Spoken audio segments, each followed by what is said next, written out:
Assalamualaikum warahmatullahi wabarakatuh. Anak-anak sekalian, ya, kita berjumpa lagi dalam pembelajaran ekonomi. Marilah untuk pertama kali kita untuk berdoa dulu, ya, dengan membaca basmalah. Bismillahirrahmanirrahim. Anak sekalian, kita akan membahas masalah soal-soal USBN. Yang pertama, langsung saja, yaitu soal pertama adalah bencana alam seperti gempa, bumi, banjir, gunung meletus yang terjadi di beberapa daerah di Indonesia mengakibatkan gagal panen sehingga hasil pertanian menjadi langka. Kenyataan ini memiliki dampak harga hasil pertanian akan menjadi naik.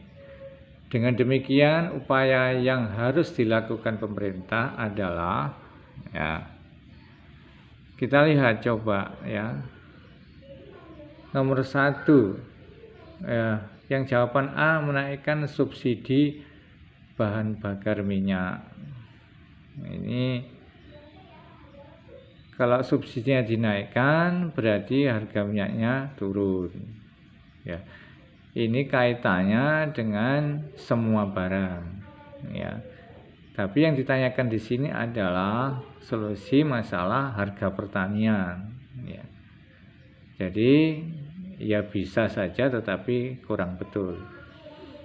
Nomor B, jawaban B, mengadakan operasi pasar hasil pertanian. Nah, ini langsung ke pertanian ini. Ini langsung fokus ke pertanian. Artinya operasi pasar berarti pemerintah menjual harga yang lebih murah dari harga-harga pertanian yang ada di pasar. Ini sangat bagus jawabannya, yaitu jawabannya B. Untuk C, ya, melakukan penetapan harga maksimum beras.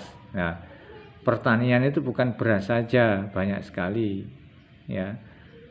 Jadi jawabannya kurang tepat kalau C. D, memberikan subsidi pupuk kepada petani. Ya. Jadi ketika terjadi gempa yang diperlukan dengan cepat. Kalau subsidi pupuk nanti menunggu lagi. Jadi kurang tepat juga, ya. Jadi masih lama menunggunya. Yang E, melakukan program panca usaha tani. Ya, panca usaha tani itu apa saja belum jelas. Jadi yang paling tepat jawabannya adalah B. Kemudian yang soal kedua, belum lama Pak Yanto menerima kiriman uang dari anaknya yang bekerja di luar negeri sebesar 5 juta. Agar uang yang diterima Pak Yanto bermanfaat dan menghasilkan, dia akan membuka usaha. Berbagai pertanyaan muncul dalam pikiran seperti itu, ya. Yang pertama, apakah akan mengerjakan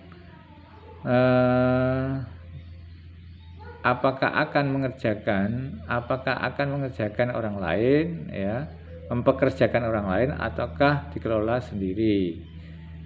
Mulai kapan usaha akan dijalankan? Siapa yang akan menjadi target?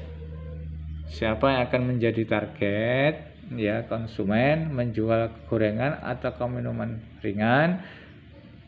Berapa banyak keuntungan usaha yang akan didapatkan?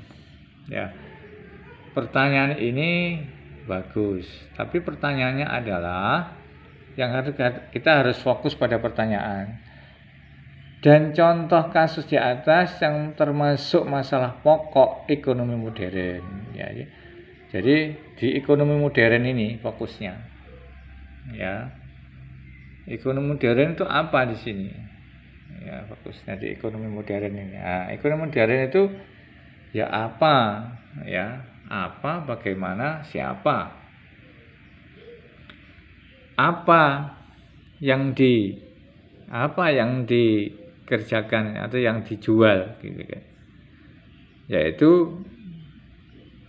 kelima ini apa yang berhubungan, mana yang berhubungan dengan apa, yaitu menjual gorengan atau minuman ringan. Ini hubungannya dengan apa, berarti 4 yang jelas. Terus bagaimana cara mengelolanya?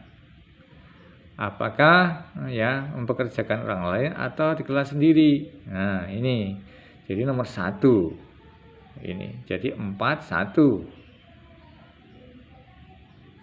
Kemudian ya, mulai kapan? Ya, siapa yang menjadi target? Nah, ini siapa? Ini jadi siapa konsumennya? Nah, ini harus dipikirkan juga. Jadi, yang betul adalah 1, ya, 3 dan 4. Ada nih 1, 3, 4. Nah, 1, 3, 4. Sini.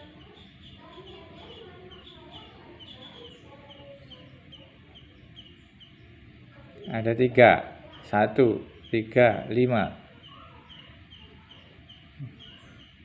Nah, ini tidak ada jawabannya. Kalau 1, 3, 5, berapa banyak keuntungan usaha yang akan didapatkan?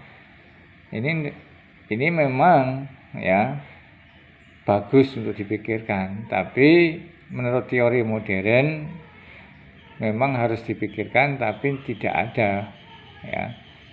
Jadi yang benar itu sebenarnya 1, 3, 4 ya. 1, 3, 4 ya. Kemudian nomor 3. Nah, sudah lama Pak Yudi memiliki usaha jualan somai keliling dengan pendapatan bersih 1.500.000 per bulan. Dia ingin mengubah nasib dengan cara meraih usaha atau usaha. Ada berapa alternatif usaha? Di antaranya 1, menjual cendol ya dengan mendapatkan keuntungan 2 juta per bulan, menerima tawaran bekerja keamanan gajinya 2.400.000 per bulan. 3, menjadi pedagang asongan menghasilkan 2.250.000. Pertanyaannya yang harus diperhatikan ya, apabila Pak Yudi menjadi tenaga keamanan, maka biaya peluang yang dikorbankan adalah, perhatikan, namanya peluang itu adalah yang tidak dikerjakan. Jadi yang tidak dikerjakan Pak Yudi apa? Karena Pak Yudi menjadi keamanan, maka yang tidak dikerjakan adalah menjual cendol dan menjadi pedagang asongan.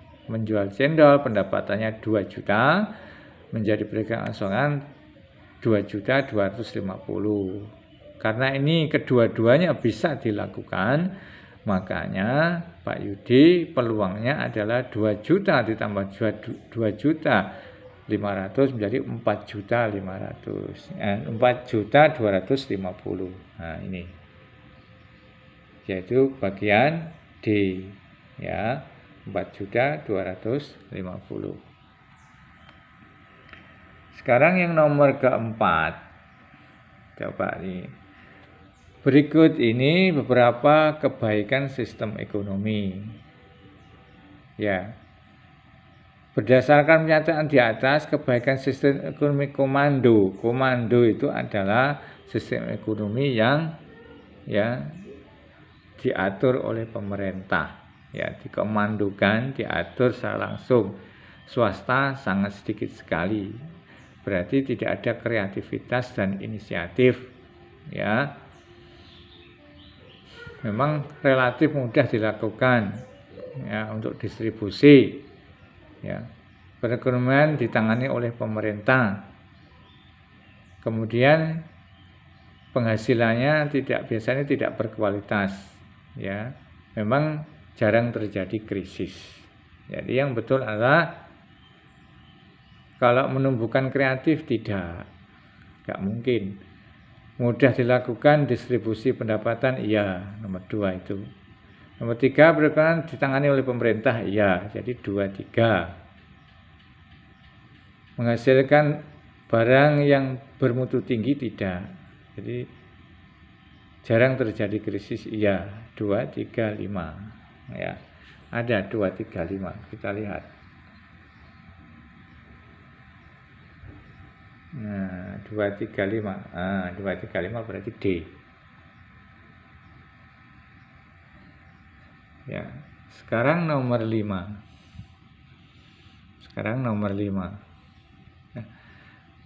Perilaku konsumen dapat dijelaskan dengan pendekatan kardinal dan ordinal. Pernyataan yang paling tepat antara keduanya adalah, menurut pendekatan kardinal, nilai guna total meningkat seiring dengan peningkatan konsumsi. Ya, karena kardinal secara kuantitatif dapat dihitung. Kalau ordinal tidak bisa ya diangkakan ya. Ordinalnya penuh dengan perasaan, ordinal itu.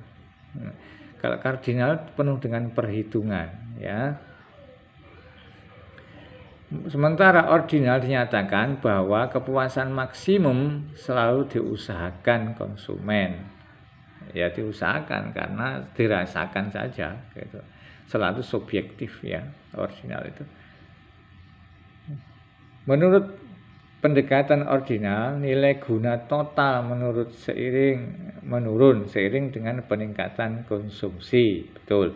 Sementara kardinal menyatakan bahwa kepuasan maksimum selalu diusahakan konsumen. Ya. Menurut pendekatan kardinal, konsumen mempunyai pendapatan tertentu yang berbeda-beda. Ini kardinal. Sementara ordinal membahas konsumsi barang-barang yang bersifat sederhana. Tidak juga ya. Menurut pendekatan kardinal, konsumen mempunyai pendapatan tertentu yang berbeda-beda, sementara ordinal membahas kepuasan maksimum yang selalu diusahakan konsumen. Tidak juga ya. Pendekatan ordinal mengukur pendapatan individu ya. Ordinal individu, masing-masing itu berbeda, perasaannya beda. Orang yang ada yang puas, ada yang enggak ya. Yang bersifat subjektif, betul. Sementara kardinal membahas kepuasan maksimum selalu diusahakan konsumen. Nah, ini karena ya kardinal selalu dihitung dengan hitungan-hitungan kuantitatif. Maka kalau harganya tinggi ya puas, ini kardinal. Kalau harganya rendah, kualitasnya jelek, nggak puas. Tapi kalau ordinal belum tentu ya, sebabnya subjektif ya. Yang betul adalah E. Mungkin ini saja yang bisa saya jelaskan. Semoga bermanfaat. Wassalamualaikum warahmatullahi wabarakatuh.